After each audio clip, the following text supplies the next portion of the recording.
Well, I'm going to go ahead and start long division with polynomials here. And you did have a sticky note in class. If you do not have a sticky note in class, or a sticky note from class, go ahead and take a sheet of paper and cover up each step as we move along, okay? So with this, the first thing they're giving us is a polynomial. They have x squared plus 3x minus 10x minus 24.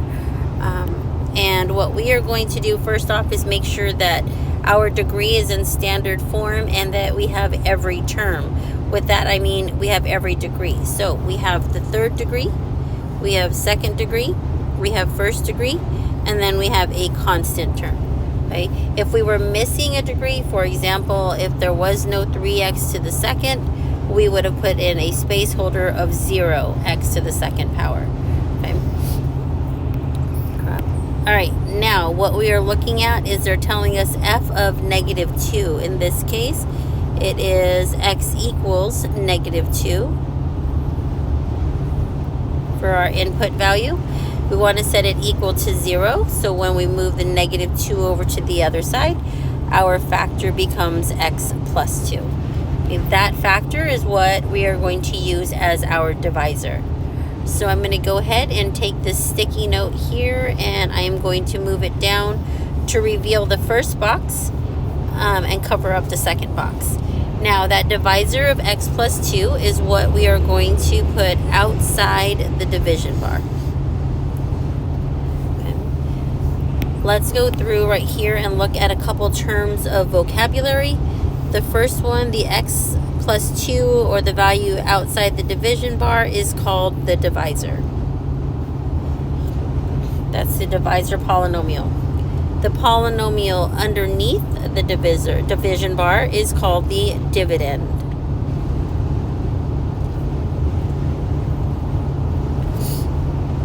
The value that we get after we divide it, that is above the division bar, is called the quotient.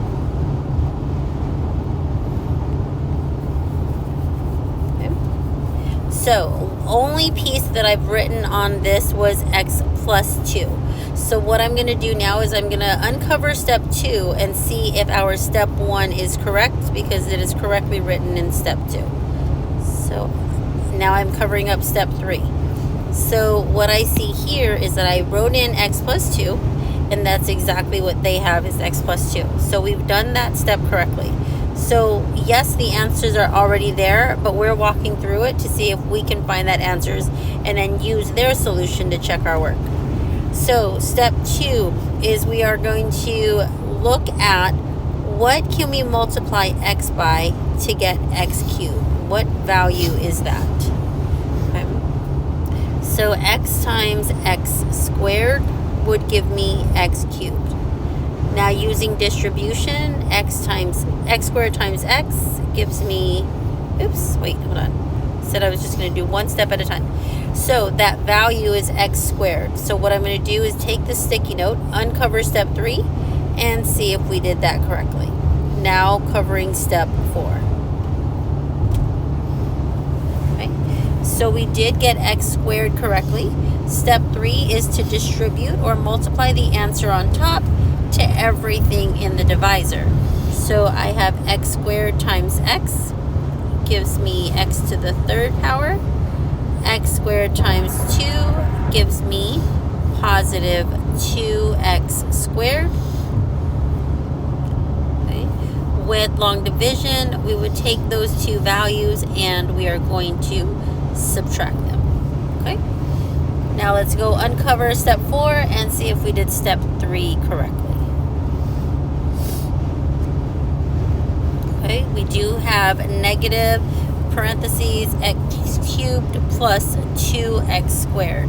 Now, remember that this negative, when we have this negative out front, the opposite of a negative, or if we were to distribute that negative to everything, that would make that a positive. So I'm going to go ahead and make this a positive and changing the sign of everything on the inside. So subtracting is the inverse, or is the same as adding the opposite. Okay, so we have those opposite signs within the group. Now this is going to make our math a little bit simpler because we can see that x cubed minus x cubed gives me 0. So those two there will cancel out. 3x squared minus 2x squared gives me positive 1x squared. Now I'm going to go ahead and uncover the next step. Move that sticky note out of the way. Okay. And we have 1x squared. Now they've got negative 10x as well. Here's where they got that negative 10x from. They've dropped that next value, just like we used to do in long division before. Brought down negative 10x. Okay. So, and there's steps here. They're talking that you're going to subtract and drop down the next term. Step 5 is we're going to repeat it again. We've got to look for what can we multiply x by to get 1x squared. Well, x times x is going to give me x squared. So what we're going to multiply is a positive x. Okay. Now we're going to reveal step 6 on the back side of your worksheet to see if we did that correctly. So we're going to move that sticky note down to cover step 7. And again, we have that correct. It's x squared plus x. Now we're going to use distribution again. X times x gives me x squared. X times 2 gives me positive 2x. And we are going to subtract those. Okay. All right, let's reveal step 7. Okay, we have the exact same thing, which means we've done that last step correctly. Now again, subtracting a polynomial is like adding the opposite sign. So I'm going to turn this negative into a positive. Positive 1x squared now becomes a negative. Positive 2x now becomes a negative 2x. That's because we distributed that negative into the entire polynomial, or the second polynomial. Okay. All right, so let's go ahead and subtract those. 1x squared minus 1x squared cancels out. Negative 10x minus 2x gives me negative 12x. All right, let's go ahead and reveal that next step. Now we are back to dividing again. So we are asking ourselves, what can x be multiplied to give me a negative 12x? Well, x times negative 12 would give me negative 12x. Okay, so let's go down, uncover step 9, and see if we did that correctly.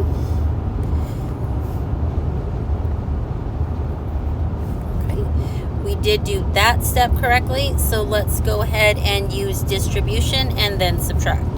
So negative 12 times x gives me negative 12x. Negative 12 times 2 gives me negative 24. Subtract those. Or it's the same as adding the opposite. So now notice that I did not say we're changing everything to a negative, because that is not what we are doing. We are making them the opposite sign. So if I make this a positive, this becomes a positive. This negative 24 now becomes a positive 24. Now we can subtract them or combine them. So negative 12x plus 12x, that would cancel out to give me 0. Negative 24 plus 24 would cancel out to give me 0. So in this case, my remainder is 0. Okay. So once we've gotten all the way down to the remainder, now we can actually give our quotient, okay, or what we refer to sometimes as our answer to the division. So it is x squared. Remember, our quotient is that value on top and the remainder. Okay, so our quotient is x squared plus x plus 12. We always put the remainder over the divisor, so 0 over x plus 2.